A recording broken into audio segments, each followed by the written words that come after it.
Tapi ternyata debat kemarin ini adalah debat teradem selama 5 pelaksanaan debat kemarin sebelumnya. Jadi yang ekspektasinya kok nggak saling serang ya. Iya. Masyarakat ini lebih melihat pada isu-isu sensitif yang dekat dengan mereka seperti isu wanita, perempuan gitu, isu inklusivitas dan juga pendidikan. Juga kemarin itu yang diangkat adalah isu kesehatan juga, itu juga jadi concern juga. Kita harus bisa cari tahu dulu nih ya, berarti background dari capresnya, Yes. juga visi misinya dan lain-lain. Kita harus cari tahu nih, kita harus bisa kritis dengan apa yang menjadi rencana kedepannya untuk generasi kita berikutnya.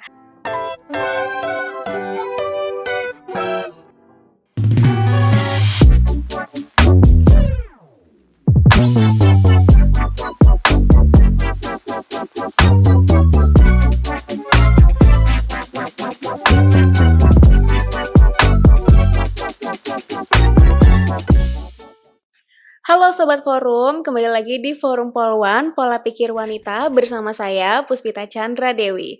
Nah hari ini kemarin hari Minggu 4 Februari 2024 itu baru saja digelar debat terakhir di Pilpres 2024. Nah kita pengen tahu nih gimana sentimen dari masyarakat di media sosial terhadap ketiga capres yang masih berkontestasi di Pilpres 2024 ini. Kita langsung tanya aja ke Slovenia Istiani Mandala, dia dari media analis Drone Emprit. Langsung aja kita sapa yuk. Halo Kak Ove. Halo Pita. Halo, apa kabar Kak Ove? Baik, Gimana alhamdulillah. nih kesibukannya akhir-akhir ini apa saja Kak Ove?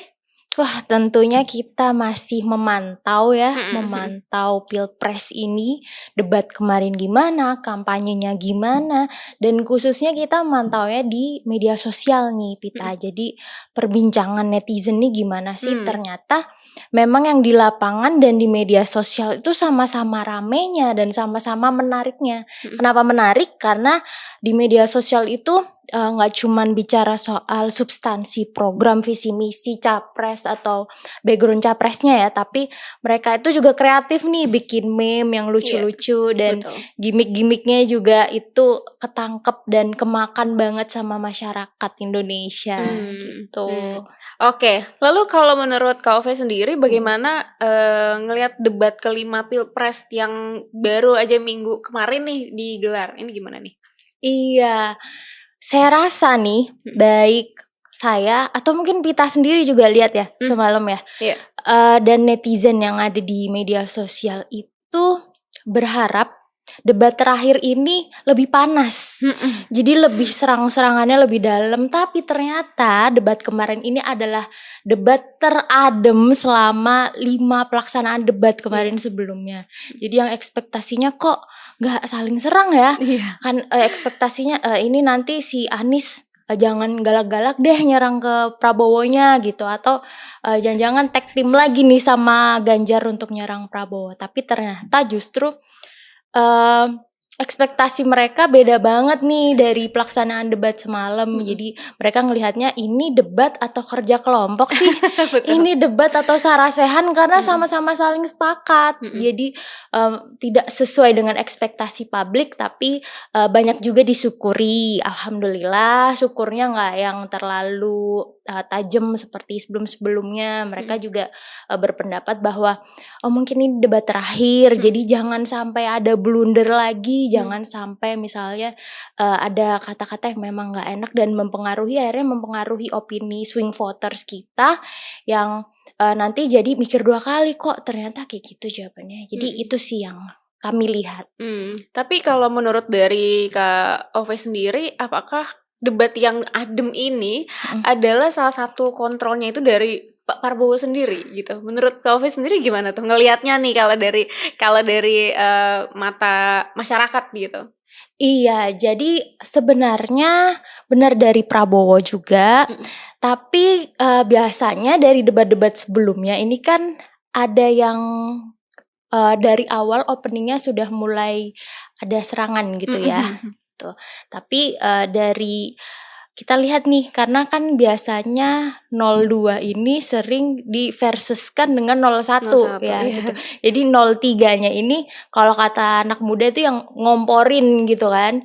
Jadi dari debat semalam sih saya lihat mereka kebetulan main aman, cuman baik dari kami dan netizen itu menilai bahwa sebenarnya Pak Ganjar nih kelihatannya berusaha memanas-manasi Iya, gitu ya. iya. Jadi kita lihat bahwa Pak Ganjar ini kayak memancing Pak Anies untuk ayo dong serang lagi kayak Sempat gitu. ada pancingan-pancingan Iya, sedikit ya seperti dari itu. Pak Jadi Ganjar. sempat ada opini bahwa Pak Ganjar ini kalau kata pepatah Jawanya nabok nyilih tangan gitu. Jadi dia mukul tapi minjem Minjem tangannya tangan si orang. Pak Pak Anies Anies. gitu. Seru sih, seru tapi ya tidak sesuai ekspektasi masyarakat. Kalau dari Kak Fluffy sendiri ngelihat di media sosial ini setelah debat kemarin itu kayak gimana? Apakah makin panas atau malah gimana tuh? Tentu pasti ada pro kontra ya, ada sentimen negatif maupun positif pasti itu di setiap paslon itu. Tapi mungkin tensinya nggak sepanas kemarin gitu. Tapi masyarakat tentu khususnya di X ini, karena X ini kan perbincangan yang paling cepat ya, ya gitu. Masyarakat ini lebih melihat pada isu-isu sensitif yang dekat dengan mereka seperti isu wanita, perempuan gitu, isu inklusivitas dan juga pendidikan.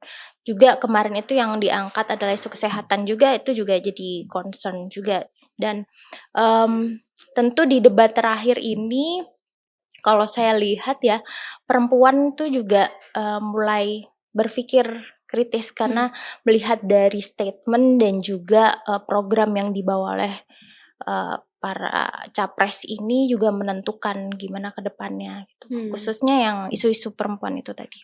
Oke. Lalu kalau dari Drone Emprit sendiri, ini melihatnya siapa nih capres yang paling banyak mendapatkan sentimen positif dan juga yang negatif nih siapa nih? Aduh, kalau semalam kita fokusnya di media sosial X Di ya. X, ya. Karena paling cepat kan perbincangannya, respon juga paling cepat.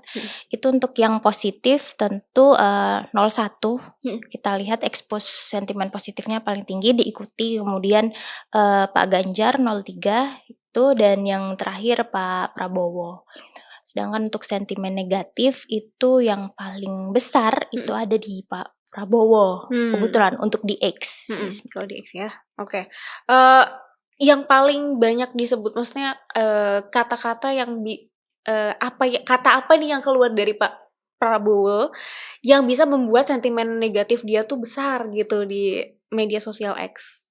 Iya, jadi untuk Pak Prabowo ini sebenarnya ada satu diksi, dia itu menyumbang sentimen negatif juga sekaligus sentimen positif. Sentimen positif tentunya dibawa dari akun-akun pendukungnya ya, akun-akun pendukung dan juga mungkin partisan-partisannya gitu. Jadi kata-katanya itu soal makan gratis. Ini netizen nih lucu ya, jadi kemarin itu untuk cawapres ada hilirisasi. Ya. Iya. Nah, kalau untuk sesi ini tentu makan gratis. Jadi meme yang muncul apapun kegiatannya, jawabannya akan selalu makan gratis gitu. Terus meme kayak setiap keluar satu kata makan gratis itu maka satu jalanan di Bekasi rusak kayak gitu. Jadi jokesnya yang keluar seperti itu. Nah, kebetulan itu juga menyumbang sentimen negatif karena masyarakat melihat bahwa hal itu sebenarnya tidak solutif. Itu yang terjadi di perbincangan Twitter seperti itu. Tapi di sisi lain itu juga ada sentimen netralnya ya, yang soal jokes-jokes tadi itu, dan juga sentimen positif tentu yang dibawa oleh akun-akun yang memang pro sekali dengan visi misi 02 ini, seperti itu. Kalau dari Pak Anies sendiri yang membuat beliau sentimen positifnya itu tinggi sekali, dari kalimat apa yang beliau ungkapkan? Sebenarnya kalau Pak Anies ini lebih ke gesture ya. Oke. Jadi di awal itu dia menggunakan bahasa isyarat di pembukaannya itu juga mendapatkan reaksi positif. Begitu pula dengan program dia soal yang perempuan itu tadi yang saya bilang di awal.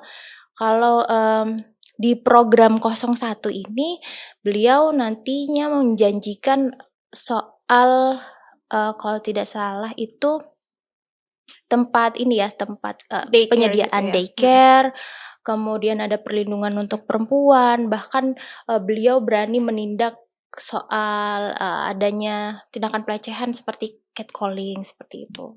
Iya, dan itu, paling banyak disuarakan oleh perempuan juga ya di media Iya, sosial X? kalau di X ini kan kita lihat banyak sekali ya teman-teman aktivis dan memang yang concern dengan isu-isu sensitif seperti perempuan, Iya. HAM, lingkungan, seperti itu. Jadi memang yang kemarin diangkat itu sangat amat menyentuh ranah perbincangan mereka gitu. Pun itu juga yang disoroti ke paslon 03, Ganjar Pranowo. Jadi dia melihat bahwa Pak Ganjar juga memiliki perhatian khusus ya untuk isu-isu perempuan dan inklusivitas perempuan, seperti itu.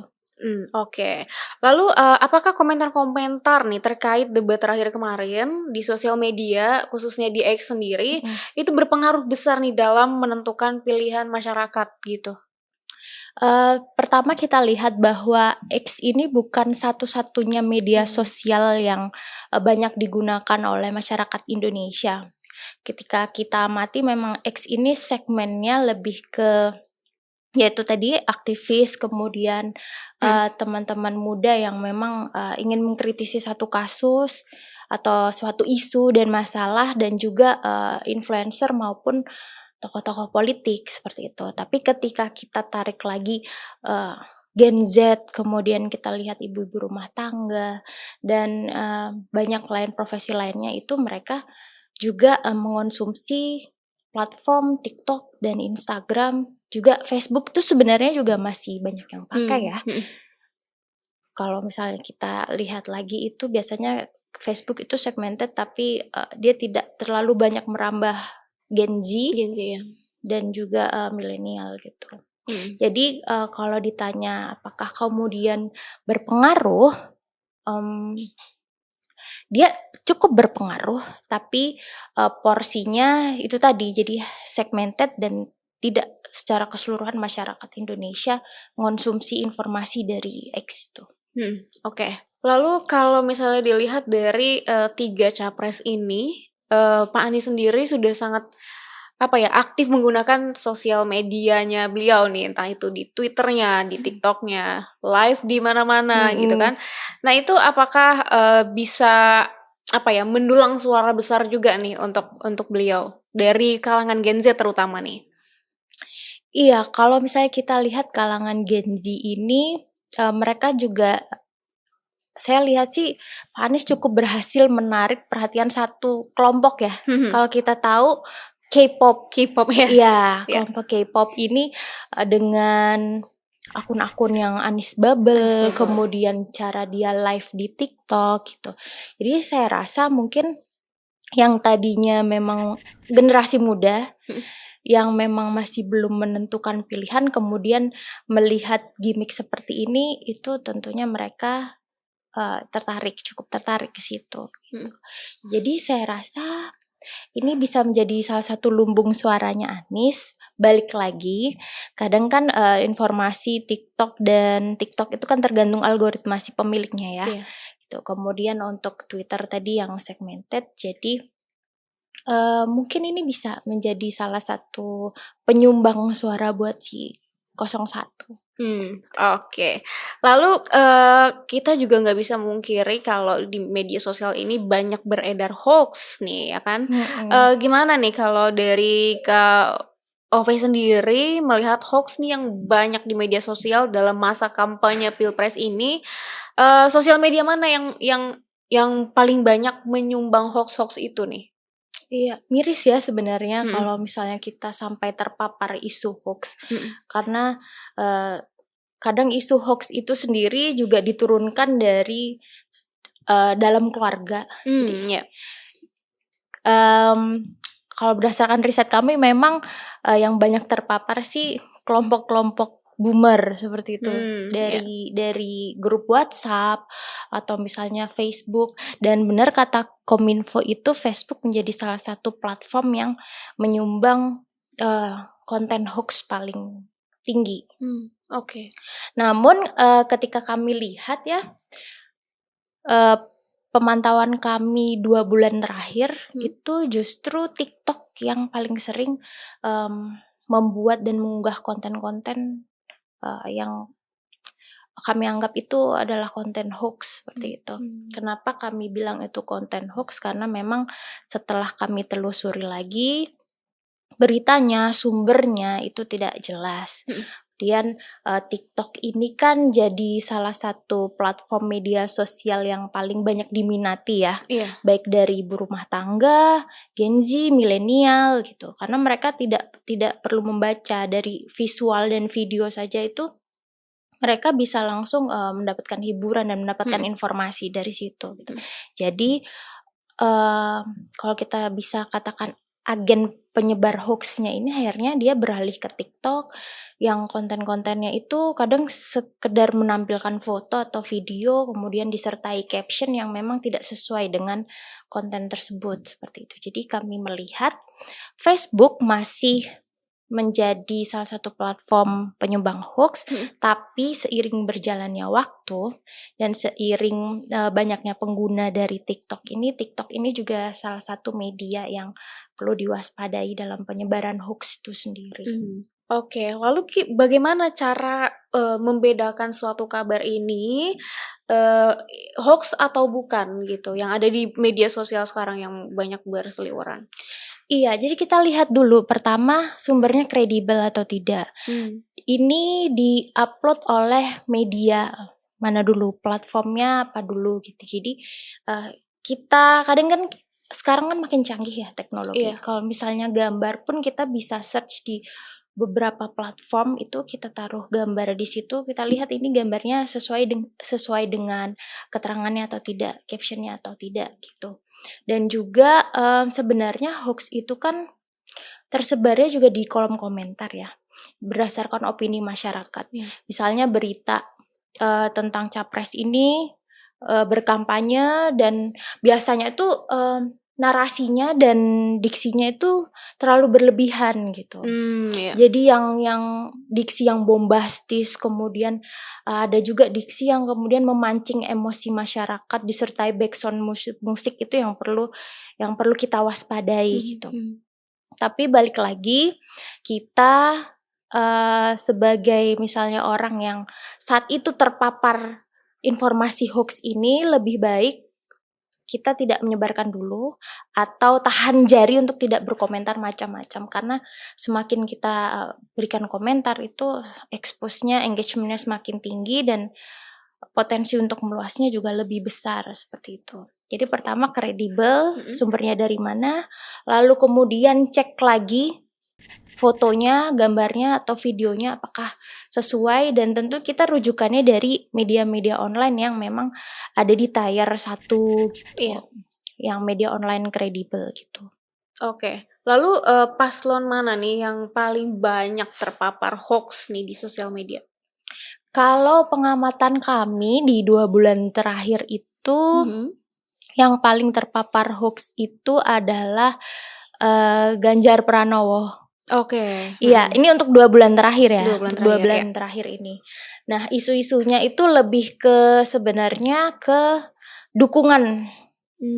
Jadi dukungan untuk misalnya ada salah satu tokoh, dia sebenarnya tim ses si A, tapi kemudian dia diklaim dan dibuat hoax bahwa dia tim ses si B seperti itu. Dia beralih dukungannya ke situ gitu. Sebenarnya kalau misalnya terpapar hoax ini, para capres ini juga sama-sama besarnya sebenarnya gitu. Tapi yang untuk 2 bulan terakhir ini ya, itu yang paling agak tinggi itu Ganjar Pranowo. Seperti itu. Oke. Lalu, apakah setiap sosial media ini punya, apa ya sebutannya, jagoan paslonnya masing-masing nih? Maksudnya misalnya di X yang paling, jadi jagoannya yang paling banyak di-mention gitu, maksudnya Pak Anies gitu, lalu di Mhm. Facebook siapa, lalu di Instagram siapa gitu. Ada nggak sih kayak, yang kayak gitu? Iya benar. Jadi, kalau misalnya saya kan dan kami kan memantau di X ini memang Iya. untuk paslon nomor satu dia menguasai platform ini, dia Oke. rajanya di platform ini. Tapi ketika kita lihat lagi di TikTok dan di Instagram, itu kita lihat memang gemuruhnya lebih banyak mengarah ke 02 gitu.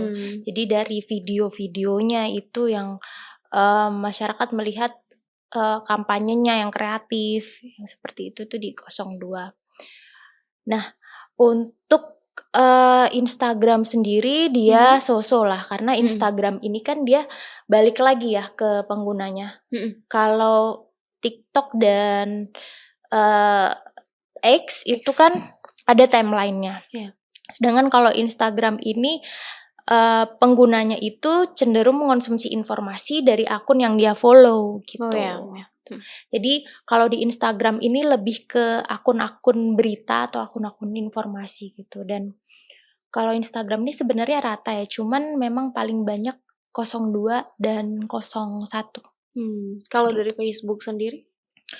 Kalau Facebook sendiri ini balik lagi, jadi dia sebenarnya sistemnya kan metodenya sama seperti Instagram ya, Iya, ya. gitu. Jadi kalau Facebook ini dia rata sih sebenarnya, gitu. Sama aja kayak Iya. Instagram ya? Dan, kenapa? Karena masyarakat itu banyak mendapatkan informasinya sebenarnya dari 3 platform itu. Tuh, karena untuk Instagram dan TikTok kita tahu itu lebih visualnya lebih dapat ya di situ. Gitu. Kalau Twitter itu khusus buat orang yang memang suka mengkritisi sesuatu dan suka membaca. Gitu. Oke. Lalu, dari ketiga capres ini mereka kan juga sudah, kayak mulai ya aktifnya di X, lalu di TikTok juga. Nah, ini salah satu dari strategi mereka sendiri kah untuk kayak mengambil suara dari Gen Z itu yang kita tahu, anak-anak muda ini sekarang menjadi apa ya, suara terbanyak nih di Pilpres kali ini, menurut Kak Ove sendiri? Iya, tentunya dan, media sosial itu adalah media yang krusial gitu untuk mempengaruhi suatu opini gitu kan. Kita sudah tahu beberapa kasus sebelumnya sumber hoax atau, sumber mobilisasi massa itu juga awalnya dari media sosial. Jadi kalau untuk mempengaruhi Gen Z tentu ya itu salah satunya, cuman memang, medium ini nih sudah digunakan jauh sebelum, isu-isu anak muda atau apa itu sudah lama digunakan ya. Bahkan dari 2014 ya, 2014 itu semua juga sudah aktif bermedia sosial, kemudian, coba lakukan penggiringan opini publik itu semua dari situ, gitu. Jadi kalau untuk, Gen Z tentu, karena ini kan banyak yang bahas soal bonus demografi nih, Betul.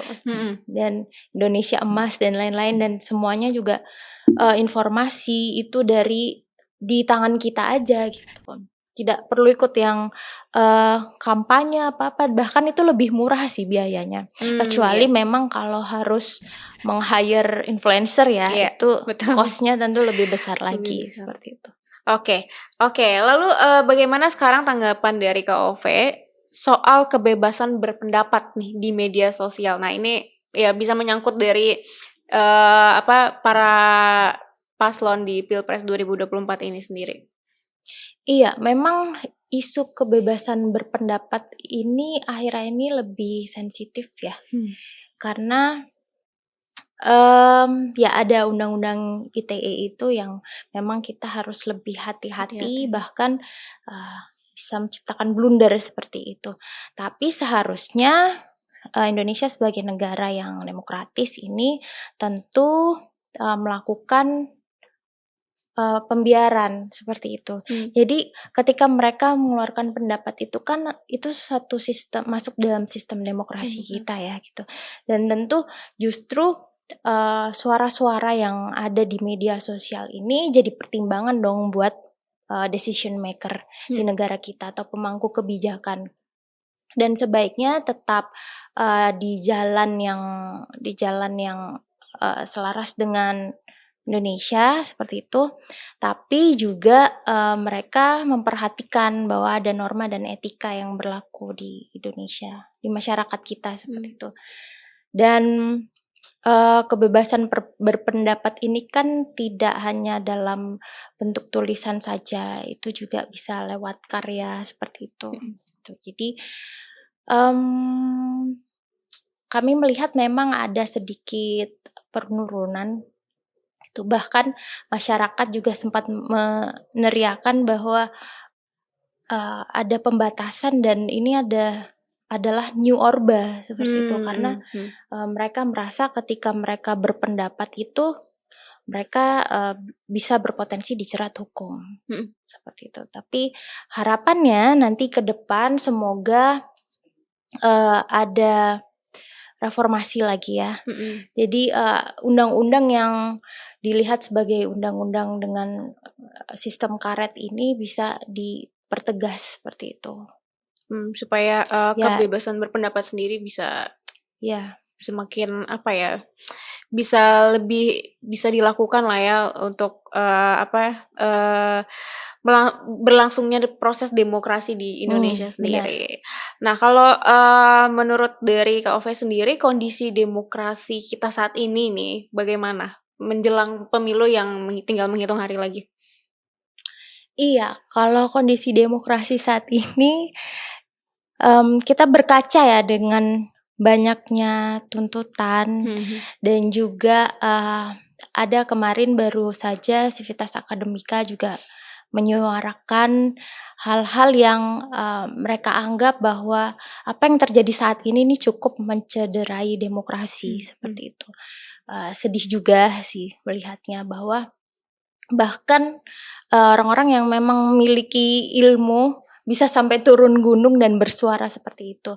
Berarti kan kondisi saat ini memang sebenarnya cukup memprihatinkan gitu untuk demokrasi Indonesia saat ini. Kalau misalnya kita berangkat soal pencederaan konstitusi itu yang masif dibahas itu juga saya rasa hal-hal itulah yang kemudian sistem demokrasi kita ini sedang di level yang tidak baik seperti itu. Tapi semoga ini cepat selesai ya gitu. Jadi ada wadah dan baik sistem hukum kita ataupun sistem demokrasi kita kembali di level yang baik lagi. Oke, lalu bagaimana menurut Kak Ove sendiri sebagai masyarakat Indonesia, sebagai anak-anak muda juga bisa nih ikut berpartisipasi dalam pesta demokrasi saat ini dengan cara yang bisa dibilang baik untuk bisa memperbaiki juga demokrasi di Indonesia sendiri gitu?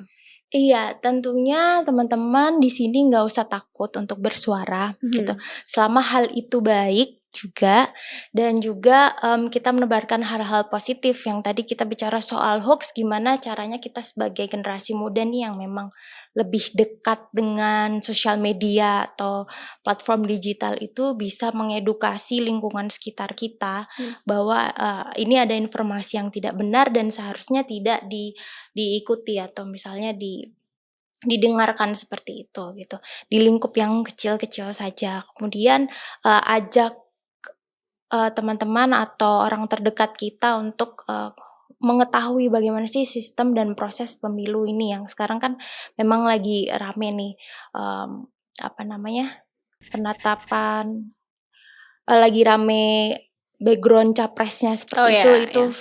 Kita sebagai generasi muda yang memang sudah banyak terpapar informasi itu kita sosialisasikan dan edukasi lingkungan sekitar kita gitu. Gimana sih background para capres ini gitu. Dan Tentu saat ini sih kalau di proses demokrasi kita suarakan kebenaran saja gitu. Tapi jangan terbawa arus dan terbawa hoax itu tadi, karena kita takutnya kan ada beberapa yang memang jadi sumbu pendek ya gitu. Jadi ketika dia dapat informasi dia kemudian sebarkan gitu tanpa dia menelusuri lebih dalam ini informasi yang benar atau tidak, seperti itu. Tapi kan ada juga ketika kita mau bersuara, kita sudah bersuara dengan mungkin pendapatnya berbeda dari orang-orang lain gitu. Kita malah terkena apa ya namanya cyberbullying gitu mungkin di media sosial, biasanya itu di X banyak kayak gitu ya. Itu bagaimana kita bisa menyikapi hal-hal kayak gitu tuh, Kak? Iya, sebenarnya kalau yang kayak gitu itu balik lagi tadi, jangan sampai kita jadi penyebar isu hoax-nya itu sendiri. Tahan jari, kita konfirmasi dulu kebenarannya isu itu, baru kemudian kita bisa bicara ke publik. Sebenarnya kalau misalnya ada cyberbullying dan lain di media sosial itu, kalau kami lihat itu bisa jadi salah satu konsekuensi bersuara ya gitu. Selama apa yang kita suarakan itu benar dan itu sesuai dengan kaidah juga, sesuai dengan keadaan yang nyata, real, faktanya, jadi jangan takut untuk bersuara, seperti itu. Yang penting kita bisa pegang apa namanya, ini kebenaran dan juga ini suatu hal yang bisa informasi yang bisa dipertanggungjawabkan gitu ya. Oke, lalu kalau dari Kak Ove sendiri pesannya untuk para pemilih di pemilu 2024 ini kayak gimana nih, Kak? Iya, tentunya untuk pemilu di 2024 ini yang pertama adalah jangan lupa telusuri rekam jejak, kemudian visi misi dan program para paslon capres cawapres ini, lihat apakah itu memberikan dampak signifikan untuk kita sendiri dan khususnya untuk Indonesia.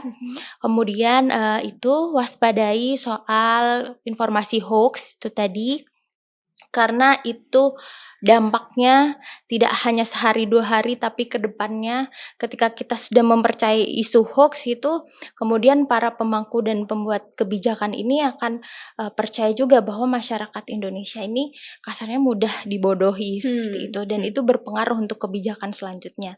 Jadi jadi pemilih cerdas juga, dan juga jangan lupa nyoblos, jangan golput, gunakan hak suara kalian. Oke, itu dia tadi pesannya dari Kak Ove untuk para pemilih di pemilu 2024 ini. Kita harus bisa cari tahu dulu nih ya, berarti background dari capresnya, juga visi misinya dan lain-lain. Kita harus cari tahu nih, kita harus bisa kritis dengan apa yang menjadi rencana ke depannya untuk generasi kita berikutnya. Oke, sebelum kita selesai, ada sesuatu nih buat Kak Ove. Wah,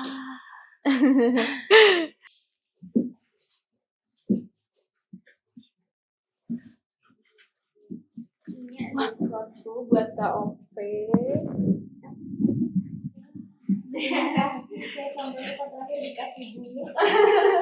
Sama-sama. Kak Ove, kita selfie dulu.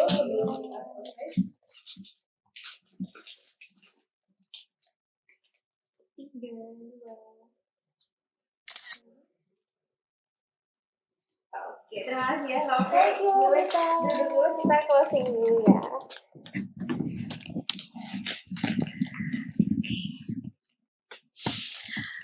Oke, itu dia tadi ngobrol-ngobrol dengan Kak Ove. Ini banyak insight juga nih yang masuk dari Kak Ove dan juga informasi-informasi terbaru soal debat capres kemarin terakhir, dan mungkin debat capres yang sudah 5 kali digelar di Pilpres 2024 ini bisa memantapkan hati Sobat Forum di rumah untuk tahu nih akan milih siapa di tanggal 14 Februari 2024 nanti. Jangan lupa tanggal 14 Februari harus datang ke TPS untuk nyoblos ya Kak Ove. Jangan sampai golput, jangan sampai menyia-nyiakan suara kalian semua, karena kedepannya ini generasi kita semua. Oke, untuk Sobat Forum, terima kasih sudah menyaksikan Forum Polwan episode kali ini. Jangan lupa like, subscribe, komen, dan share ke Sobat Forum lainnya. Sampai jumpa di Forum Polwan episode berikutnya. Bye.